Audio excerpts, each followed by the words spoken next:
எனக்கு அண்ணன் சீமானவர்கிட்ட பிடித்தது ஒன்னே ஒண்ணுதான். 2010 வேலூர் சிறையில ஒரு 5 பேர் அண்ணன் சீமான பார்க்க போயிருந்தோம். அப்போ எங்களை யாருக்குமே அவருக்கு தெரியாது, நான் துரைமுருகன் அப்படிலாம் தெரியாது அவருக்கு.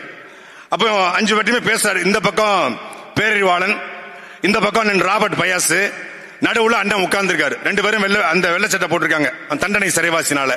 அண்ணன் ஒரு சாதாரண ஒரு டி ஷர்ட்டை போட்டு உட்கார்ந்து பேசுறாரு. எனக்கு இந்த நாட்டோட முதலமைச்சர் ஆகணும் அப்படிங்கிற பெரிய கனவுலாம் ஒண்ணு இல்லப்பா.